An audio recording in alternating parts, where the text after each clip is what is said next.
네, 감사원이 서해 피격 공무원 사건과 관련해서 최근 문재인 전 대통령 측에 서면 조사를 받으라고 통보하며 논란이 되고 있습니다.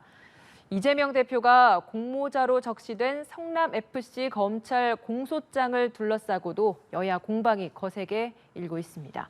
두 분과 함께 관련 정치권 소식들 짚어보겠습니다. 조청래 전 여의도연구원 부원장, 김성애 정치연구소 싱크와이 소장 자리하셨습니다. 어서 오십시오. 안녕하세요. 네, 감사원 서해 공무원 피격 사건과 관련해서 문재인 전 대통령에게 서면 조사를 받으라라고 통보한 사실이 어제 저녁에 뒤늦게 이제 밝혀지면서 어제부터 이제 오늘 하루 종일 굉장히 시끄럽습니다. 문 전 대통령은 대단히 무례한 짓이다라고 하면서 불쾌감을 밝혔다라고 하는데, 자, 이번 사안에 대해서 여야계 극명하게 의견이 엇갈리고 있지 않습니까? 먼저 부원장님 어떤 의견이십니까?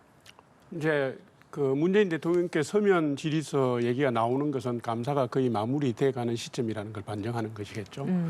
지금 감사원 감사는 그러니까 올해 7월부터 시작해서 청와대 국가안보실, 국정원, 국방부, 해양경찰, 해수부 이렇게 해서 9개 기관을 상대로 해서 쭉 이루어져 왔습니다. 왔는데 우리가 기억을 다시 돌려보면 2020년 9월 22일 그 일이 벌어졌을 때 해수부 공무원 고 이대준 씨의 그 북한 피격 사망 사건을 두고 해양경찰청이 사건 7일 만에 자진울북이라고 발표를 했거든요. 네. 그걸 두고 나중에 보니까 발표한 배경에는 청와대 민정수석실에 지침이 있었다는 얘기가 있었고요.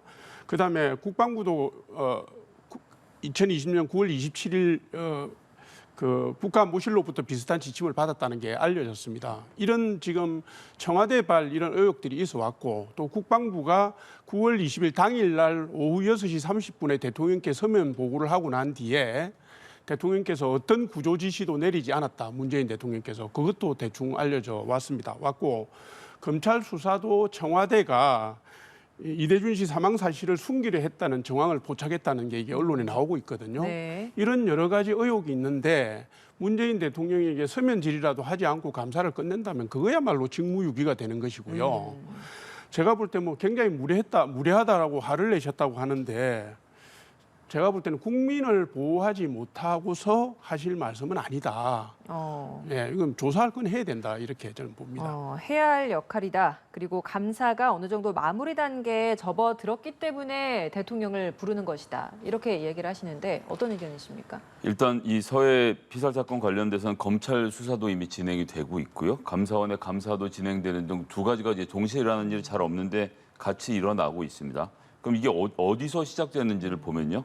유병호 감사원 사무총장이 내가 전격 지시해서 시작됐다라고 전격 지시 사실 본인이 이미 반쯤 폭로한 상태로 되어 있고요. 잘 아시는 것처럼 감사원은 중립의 의무가 있습니다. 행정부를 감사하는 되게 엄중한 역할을 하기 때문에 정치 권력으로부터 독립적으로 활동을 해야 하거든요. 그래서 이런 중요한 감사를 하기 전엔 감사위원회를 열어서 해당 사건에 대해서 감사를 할 건지 여부를 결정하는 절차가 있습니다. 그런데 이 서해 공무원 피살 사건과 관련돼서는 감사위원회의 의결을 거치지 않았고 그리고 감사원장에게 권한이 위임된 것처럼 지금 감사원은 이야기하고 있지만 감사원의 어떤 조항을 찾아봐도 그런 조항은 등장하지 않습니다. 게다가 지금 유병호 사무총장뿐만 아니라 최재호 감사원장 지금 벽에다가 윤석열 정부의 국정지표를 표구를 해서 걸어두었거든요. 이게 저는 잘 납득이 되지 않는데 감사원이 대통령의 국정 운영을 지원하는 기관이다. 감사원장께서 직접 이런 말씀을 국회에 나와서도 하신 적이 있습니다. 그 뒤에 이제 어마뜨거라 하면서 유감 표명은 하셨지만 글쎄요. 본인이 말씀하시는 대통령의 국정 운영을 지원하는 기관으로서는 열심히 활동하고 계시다. 이렇게 평가를 해드려야 되겠네요. 독립성, 중립성 그 부분에 대한 문제를 제기하는 것 같습니다. 민주당 역시도 결국 노린 건 문재인 전 대통령이 아니냐. 이거 정치 보복이다. 대국민 선전포고를 하는 것이다. 이렇게 이야기를 하고 있습니다. 그러니까 검찰과 감사원이 같은 사안을 두고 동시에 이제 수사와 감사가 진행되고 있는 이 대목에 대한 문제를 지적을 하시는데 여기에 대해서는 어떤 의견이십니까? 지금 감사는 7일부터 시작됐고요. 네. 그 검찰 수사는 그 뒤에 들어간 건데 그 감사가 끝나서 그것이 수사로 의뢰가 돼야 꼭 검찰로 가는 건 아닙니다. 동시다발적으로 들어가든지 어떤 기관이 선으로 먼저 갈 수도 있는 거거든요. 제가 볼 때 그 두 기관에서 동시에 이 문제를 다루고 있는 것을 문제 삼을 이유는 없다 이렇게 봅니다.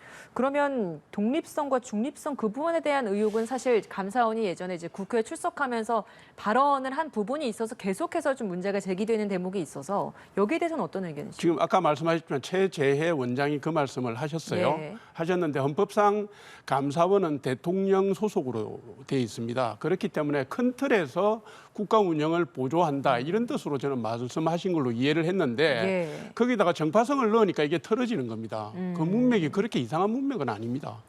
제가 볼 때는 그렇습니다. 저는 이제 국정 지표까지 표고해 놓고 달성하려고 하시는 것이 감사원장으로서 조금 부적절하다는 생각이 들거든요. 이 수사가 이제 감사가 진행되고 있다 보니까 감사원에서도 입장을 내놨습니다. 워낙 정치적인 공방으로 이제 치닫고 있다 보니까 감사원이 내놓은 입장은 과거에도 전직 대통령에 대한 서면 질의는 진행해 왔다. 그래서 전 대통령도 일부 뭐 반려한 부분도 있었지만 답변을 할 수 있는 부분은 답변한 대통령도 있었다. 그 연장선상에서 차원이지 특별히 이번 대통령에 대한 어떤 특별한 의도는 없다. 이런 취지로 이야기를 하는 것 같거든요. 예, 일단 두 건이 있었죠. 노태우 대통령 때 그 율곡 사업, 율곡 비리라고도 저희가 알고 있는데 이제 워낙 옛날 얘기긴 하지만 1972년부터 시작해서 한 20년 가까이 국방 전력 증강을 위해서 활동해 오면서 수십조 원의 예산이 쓰였어요. 그래서 노태우 대통령 때는 특히나 국방부 장관이 제가 알기로는 거의 전원이 이 율곡 비리와 관련돼서 수뢰하고 이것으로 구속받고 처벌받았던 단군 일의 최대 비리 사업이었다라는 점을 우리가 좀 봐야 되겠고요. 그다음에 김영삼 대통령도 답변을 하셨다고 간단하게 이야기를 했는데 김영삼 대통령께 갔던 질문은 외환 위기와 관련된 질문입니다.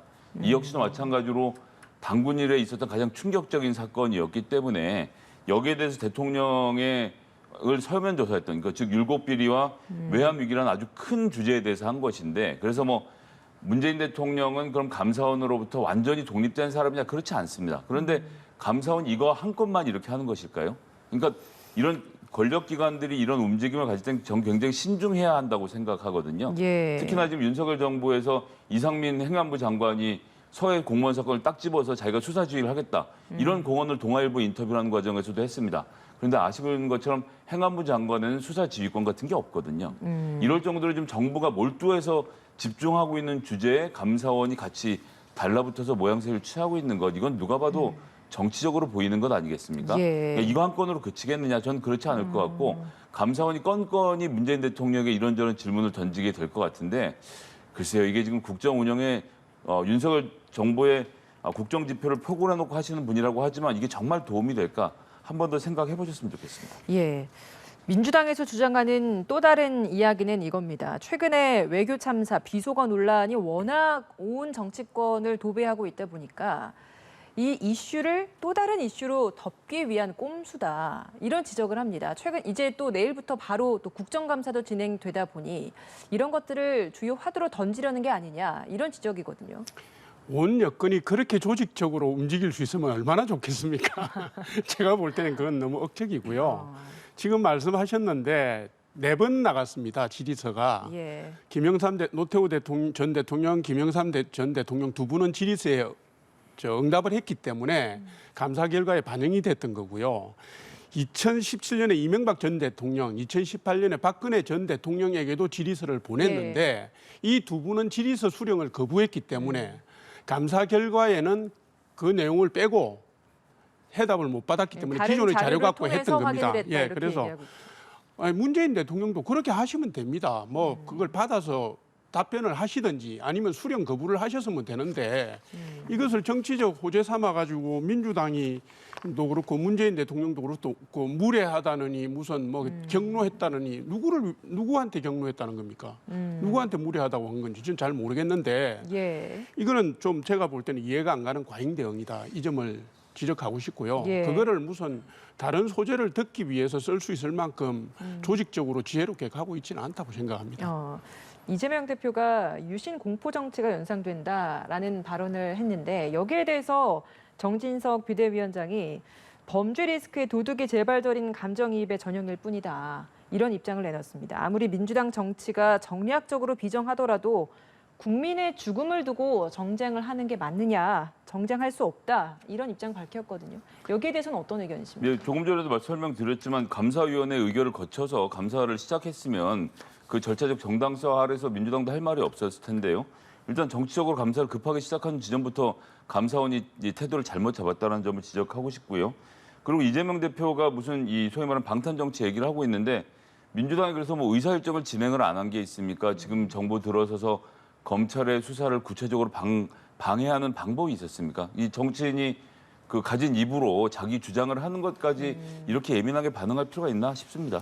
알겠습니다. 자, 내일부터 첫 윤석열 정부 국정감사 시작되잖아요. 그러니까 지금 워낙 정치적인 논쟁이 되는 이슈들이 다 이 각 운영위에 다 도배가 되어 있어 상임위에 다 차지하고 있는 이슈들이 있다 보니까 이게 지나치게 정치 공방으로만 격화되는 게 아니냐라는 걱정이 있는 것도 사실입니다.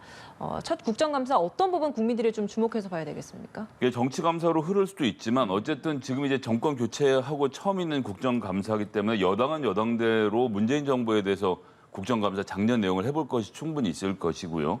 올해 5월 이후로 특히 3월 이후로 맡았던 윤석열 정부에 대해서도 민주당 할 내용들이 있는데 정치적으로 흐를 것 같지만 300명 국회의원이 뭐 1년 농사지어서 이번에 성적표를 공개하는 자리이기 때문에 저는 그렇게 정쟁에 집중하기보다는 각각이 지금까지 준비했던 것들 그리고 누가 지금 예산을 잘못 쓰고 있는지 특히나 환율부터 시작해서 경제가 굉장히 안 좋은데 여기에 대해서 정부의 대응은 옳았는지 이런 부분에 대해서 누가 공박을 잘하고 따지느냐. 네. 결국 여기서 국민들의 점수를 따지 않을까 생각합니다.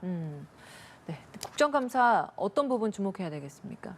국회 본회의가 열렸지만 국정감사는 뭐 예를 들면 양당이 추진하는 법안 추진과는 직접적인 관련이 없습니다. 네. 지금 국민의힘이 중점 10대 법안 걸고 나왔고 민주당도 7대 법안을 걸고 나왔는데 국정감사라는 것은 상임위원회 소관 기관들에 대한 그러니까 국정평가 작업의 일환으로 가는 예. 거기 때문에 이게 미래지향적으로 가기보다는 과거의 일이라든가 행적이라든가 이런 걸 묻게 돼 있습니다. 그런데 이제 요번에 국정감사는 이게 그 대통령의 권력 교체기가 맞물렸기 때문에 특이하게도 전임 대통령의 국정 운영도 걸려 있고 현 대통령의 국정 운영도 한 5개월이 아직 안 됐지만 그게 같이 걸려 있기 때문에 이게 진영 간의 정면 충돌 양상이 벌어질 수 있는 그런 네. 거거든요. 그래서 운영이든 법사이든 뭐 가방이든 국방이든 행안이든 뭐 산업이든 뭐 탈원전 문제도 있고 뭐 별게 다 있습니다. 다 포진돼 다 있더라. 돼 있기 때문에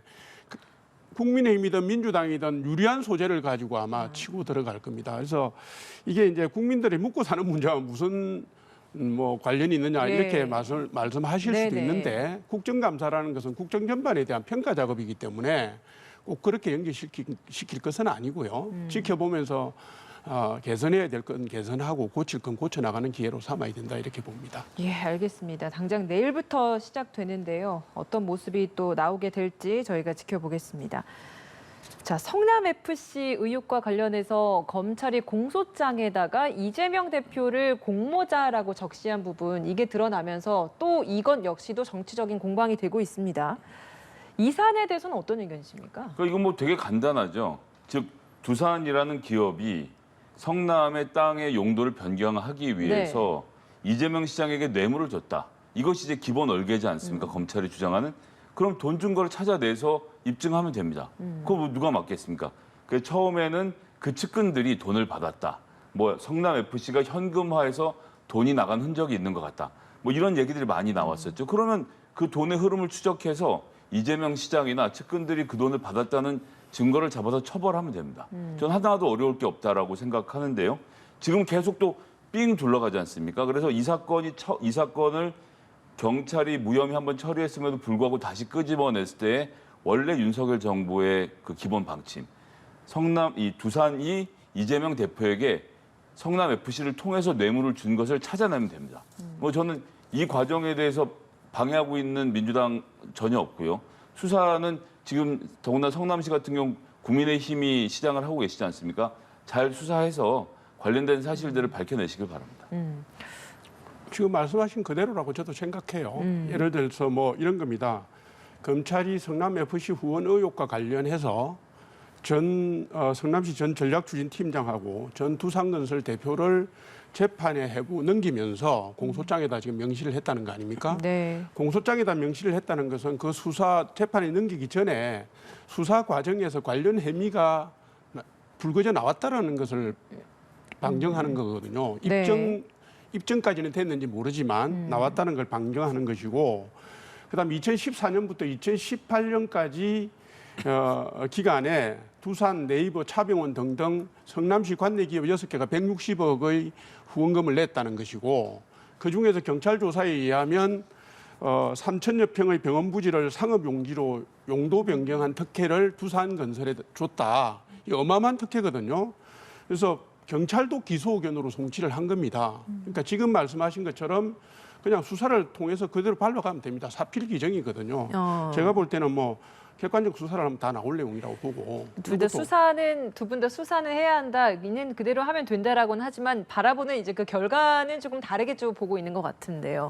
법원에서 입증하는 문제 아니겠습니까? 예. 기소되고 난 뒤에. 그러니까 지금 공모자라고 적시된 그 부분에 있어서 어느 정도 혐의가 관련된 게 입증이 되어 가고 있기 때문에 조금은 혐의가 좀 의혹이 있기 때문에 공모자라고 적시한 것 같다. 이렇게 바라보고 계신데. 그 이제 지방자치단체가 기업체를 유치하는 과정에 대해서까지 다 검찰의 수사 대상으로 삼으면요.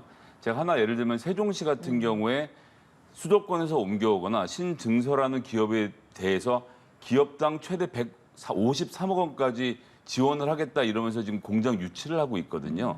그 당시에 제가 기억으로는 지금 두산의 4개 계열사를 유치해서 4천 명 이상을 고용하고 당시 언론 보도로는 뭐 수천억 원 규모의 이 지역 경제 유발 효과를 가져온다라고 봤기 때문에 유치하려고 하는 측면에서 어느 정도 뭐 예를 들면 부지 전환을 해준다든지 이런 식으로 해서 이제 기업들을 끌어들이는 것이 지자체가 원래 하고 있는 일인데 당신이 한 것은 범죄적 냄새가 있어라고 지금 얘기하는 것이니까요. 뭐 처음 이걸 다시 돌아가서 이재명 대표의 주머니에 돈을 집어넣은 것을 잡아내서 처벌을 하면 되죠. 뭐 이렇게 맞습니다. 어렵게 생각하나 모르겠습니다. 맞습니다. 알겠습니다. 공소장에 적시하는 것은 쉬운 일은 아닙니다. 그리고 경찰이 6개 그 관내 기업 중에서 두산건설만 지목을 했거든요. 42억 제3자 뇌물로.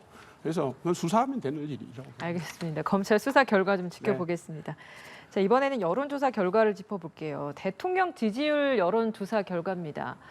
뭐 한국갤럽에 이어서 이번 주에 이제 리얼미터 여론조사 결과가 나왔는데 이번 주에 지난주에 비해서 3% 넘게 떨어진 31.2%의 긍정 지지율이 나왔고 부정평가는 66%로 역시나 더 올랐습니다. 자, 이번 상황 아무래도 외교 참사와 관련된 비속어 논란이 영향을 준 게 가장 크지 않겠습니까? 외교 성과 거기에다가 무능 이 부분이 가장 큰 요인으로 작용을 했다라는 이야기까지 나오고 있어서 자, 이 결과 어떻게 보셨습니까? 저도 그럴 거라고 봅니다. 억지 비속어 논란이 영향을 미쳤고요. 억지 비속어 논란. 예. 제가 그렇게 쓰겠습니다. 용어를. 억지 비속어 논란이 영향을 미쳤고 국민들은 지금 뭐 짜증나고 답답하고 뭐 화가 나고 이런 지경입니다. 그러니까 이게 최근에 이제 일부 언론에서 여론조사 결과 분석한 게 나오는 것 중에 우리의 눈길을 끄는 게 무당파가 늘었다라는 거 아닙니까? 지금 언론조사마다 다르지만 무당층이 한 27%에서 30% 정도로 간다는 얘기인데 무당층은 지지 정당이 없다는 얘기입니다. 네. 그러니까 여당도 싫고 야당도 싫다는 거거든요. 그게 윤석열 대통령 취임 이후보다 10%에서 13, 14%까지 늘었다는 얘기인데 이거는 말하자면 그 정치 전반에 대한 그 냉소를 지금 보이는 국민이 많다는 얘기고 네. 바로 그거를 반증하는 것이 윤석열 대통령의 지지율이 떨어졌음에도 불구하고 민주당이 반사의 이익을 전혀 보지 못하는 부분으로 나타나는 거예요. 네. 그러니까 여도 싫고 야도 싫고 뭐 예를 들면 뭐 정부도 짜증나고 싫고 이렇게 지금 돼 있는 겁니다. 네. 정치권 전체가 국민들에게 희망을 주지 못하고 있어서 그런 것인데 결국은 국민들 먹고 사는 문제 또 국민들이 어려움을 겪는 문제를 풀어달라 이 얘기거든요. 그러니까 실수 좀 덜 하고 좀 실수 안 하고 좀 반듯하게 가면 좋겠다라는 얘기도 있고 또 국회는 국회대로 생산적인 협치의 모습을 좀 보여줘 한 개라도 네. 보여주면 좋겠는데 서로 막 물고 뜯고 하니까 국민들이 화를 내시는 것이죠. 억지 이야기입니다. 비속어 논란이라는 말은 민주당이 억지로 비속어 논란으로 만들어 나가고 있다, 뭐 이런 입장이시라는 말씀이십니까? 아니 예를 들면 저기 MBC가 쓰는 그 자동 자막 생성기를 가지고 그 동영상을 돌려보면 아무것도 못 읽어낸다잖아요. MBC가 자동 자막 생성기를 도입해 쓰고 있거든요. 네. 자기들이 해봐도 안 되는 거를 갖다가 모 국장이 편집자에게 두세 번 물어보고 자막을 그것도 가로 열고 미국 달아갖고 나갔는데 그게 억지 비속어 아니면 뭡니까? 아, 알겠습니다. 자, 이 여론조사 지지율 어떤 의미로 좀 분석하세요? 일단 지금 이 수치에서 가장 심각한 것은 이게 4점 평가라고 해서 매우 잘함, 잘함, 못함, 매우 못함인데 매우 못함이 59.9%라는 점입니다. 제가 우려하는 부분이 이 부분이에요. 그러니까 무슨 말씀이냐면 저는 윤석열 정부가 5년 동안 국정 운영을 잘 하고 그 안에서 지금 내세웠던 국정 개혁 과제를 잘 실천하기를 정말 바라고 있습니다. 물론 이제 비판적인 입장에서 말씀을 드립니다만 네. 그래도 대한민국이 잘 되는 거 누구나 바라는 일 아니겠습니까? 그럼요. 그런데 잘 못하고 있다 중에 그러니까 못하고 있다가 잘못하고 있다 해서 매우 못하고 있다가 59.9%면 이 윤석열 정부로서는 중도층으로 나가고 싶은 그 용기를 낼 수 없는 상황이 돼서 마땅히 중도층을 바라보고 정치를 해야 되는데 고개를 지지층으로 돌리게 만드는 여론조사 결과라는 점에서 전혀 참담한 심정이고 그렇게 해서 윤석열 정부가 혹여나 중도층을 보지 않고 자기를 이런 상태에서도 지지를 해주는 심지어는 이 XX조차도 들리지 않아서 이 사람으로 들린다라고 말하는 이런 윤핵관 호소인들 정치인들의 이야기만 들으면서 윤석열 대통령께서 정치를 하시면 어떡하나. 최근에 벌어지는 이 맹렬하게 펼쳐지고 있는 감사와 수사가 혹시 이 지지자들만 만족시키는 정치를 하기 위한 어떤 이런 장치는 아닌가 이런 게 정말 걱정입니다. 예, 한국갤럽 여론조사를 보면 한국갤럽은 지난주에 비해서 또 4%포인트가량 떨어진 24%가 나타났습니다. 겨우 좀 30%가 올라가는 상황에서 다시 논란이 되면서 이렇게 뚝 떨어져 버린 그 상황인데 저 수치를 보면 그 지난 탄핵 당시에 박근혜 전 대통령 탄핵 당시에 그 홍준표 의원이 당시 후보 시절에 딱 만들어낸 그 수치라서 25% 홍준표 네, 딱 그 정도 당시 수치다 보니까 후보가 정말 콘크리트 지지층만이 지금 윤석열 대통령을 지지하고 있는 게 아니냐 이런 해석도 내놓고 있습니다. 앞서서 네. 이제 그 무당층 언급을 좀 해주셔서 무당층 역시도 윤석열 대통령에 대한 지지가 15% 정도밖에 되지 않는다라는 분석까지 나오고 있어서 어떻게 해석을 해야 되겠습니까? 이게 이제 복합이익인데요. 무당층이 빠진 게 가장 주요했다고 제가 보는 것이고 연령별로도 보면 20대가 확 빠졌습니다. 20대가 확 빠졌고 30대 많이 빠졌고요. 2030 세대를 지난 한 1년 동안에 국민의힘이 많이 포용하고 안고 갔는데 이 부분 이 연령층의 분들이 무당층으로 빠져나간 것 같아요. 빠져나갔고 보통 40대 이하에서 전반적으로 빠졌습니다. 그래서 이거는 뭐 그 이념 스펙트럼으로 보면 제일 오른쪽에 20% 플러스 알파가 남은 거 아니냐고 하는 부분에 대해서는 제가 국민의힘이 경각심을 가져야 된다고 보고요. 정치 전반에 대한 부분을 뭐 성찰하고 반성해야 되고 다시 이제 전당대회를 통해서 차기 지도부가 만들어지면 이 문제를 제일 큰 과제로 삼아서 국민들에게 뭔가 희망을 주는 방안을 만들어내야 된다. 아주 시급하고 대통령실이 기묘한 지금 문제다. 이런 여론조사 지지율을 받아들고 하고 있는 활동들을 보면 해외 순방의 성과가 잘 알려지지 않았던 부분에 대한 아쉬움 때문인지 순방 성과를 더 알리려고 하는 모습을 보이고 있어요. 제가 볼 때는 해외 순방의 성과는 예. 국민들께서 일일이 아시기가 좀 접근이 어려운 문제고요. 예. 그 국내 정치 논란에 대응하는 부분에 있어서 세련되지 못했던 부분들. 근데 일주일이 지나고도 왜 이 해외 순방 성과를 지금 다시 또 발표를 하는 걸까요?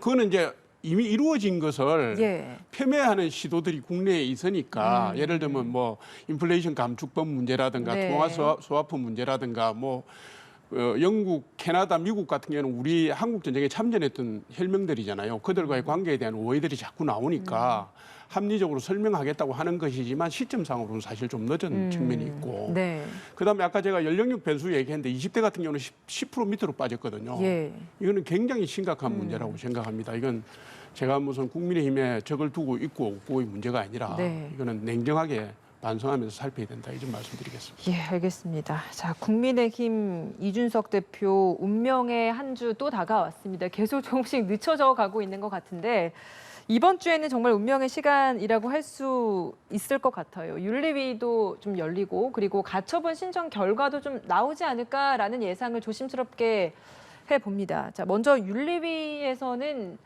어떤 결정 내릴 거라고 보세요? 참 이 국민의힘 윤리위가 사실 윤핵관들에겐 사실 마지막 남아 있는 희망의 전 등대라고 생각을 합니다. 그러니까 뭐 그런데 이제 문제는 뭐냐면 의총에서 윤리위한테 이준석 대표를 징계해달라고 자기들끼리 의결을 하고 또 윤리위가 의총의 말을 잘 들었다는 답변까지 하고 윤리위 부위원장을 맡고 있는 것으로 알고 있는 유상범 의원이 또 부적절한 문자가 공개가 되고 해서 사실은 이준석 대표에 대한 징계를 독립적인 기구인 윤리위가 그냥 하는 것에 대해서 법원도 껴들 틈이 없었거든요.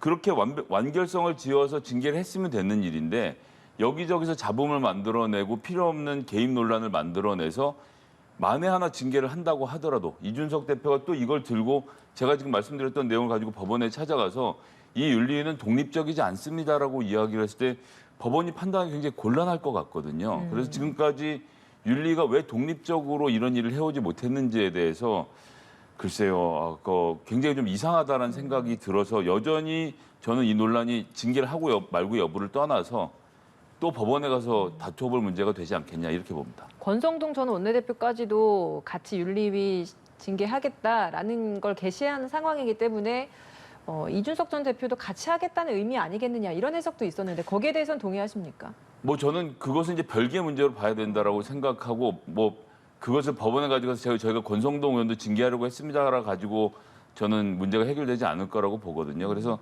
그 권성동 의원에 대한 징계는 말 그대로 별도의 건으로 좀 보고 있습니다. 알겠습니다. 저 어떻습니까? 윤리위 징계 어떻게 나올 거라고 예상하세요? 그 결과를 저희가 어떻게 알겠습니까? 근데 이제 이렇습니다. 뭐냐면 윤리위가 징계 개시 결정을 공개적으로 얘기한다는 것은 징계 개시를 결정을 해가지고 회의를 열어놓고 징계를 안 하는 경우는 거의 없으니까 징계를 할 사유를 충분히 갖고 있다는 뜻을 내비친 걸로 이해는 할 수 있습니다. 네. 있고 애초에 당원권 징계 6개월보다 더 세게 간다면 예를 들어서 당원권 징계 3년만 받아도 이준석 전 대표의 정치 생명에는 심대한 타격이 가해지거든요. 그래서 뭐가 될지는 모르지만 예를 들면 제명은 비대위에서 의결을 해야 되는 문제니까 전직 당대표를 비대위가 나서서 의결하는 게 모양새가 좀 정치적 부담이 크지 않겠어요? 그래서 잘은 모르지만 제명으로는 안 가지 않겠는가 하는 추측을 조심스럽게 합니다만 뭐 탈당 권유가 됐던 그러면 제명이 결국엔 됐던 제명과 똑같아지는 거잖아요. 예. 탈당 권유는 뭐 한지 10일 지나서 안 하면 자동 제명이 되니까 당원권 3년이 됐던 뭐 제가 볼 때는 뭐 받는 결과는 타격은 나올 비슷하다 이렇게 봅니다. 알겠습니다. 그러면 가처분 결정도 곧 나오게 될 텐데 이 부분이 사실 국민의힘에게는 더 중요한 결과잖아요. 이 가처분 결정 좀 어떻게 예상하세요? 지난번 법원의 가처분 그 인용 내용은 국민의힘이 비상 상황이 아닌데 비상 상황으로 규정해서 당무를 진행했다는 거 아니었습니까? 그래서 국민의힘이 그 이후에 그 비상 상황과 관련된 당헌 당규를 대폭 다 수정해서 보완했고 정진석 비대위가 그 이후에 발족이 된 것으로 볼 때 법원이 정당의 그 당헌 당규 개정이라든가 정무적 노력에 깊숙이 파고들어서 구체적으로 그 결정을 내기는 좀 부담스럽지 않겠습니까? 그래서 저는 지난번하고는 다른 결론이 나올 수 있다 이렇게 관측합니다. 예, 알겠습니다. 자, 어떤 결과가 나올지 좀 지켜보죠. 오늘 두 분과 함께했습니다. 조청래 전 여의도연구원 부원장, 김성회 정치연구소 싱크와이 소장이었습니다. 고맙습니다.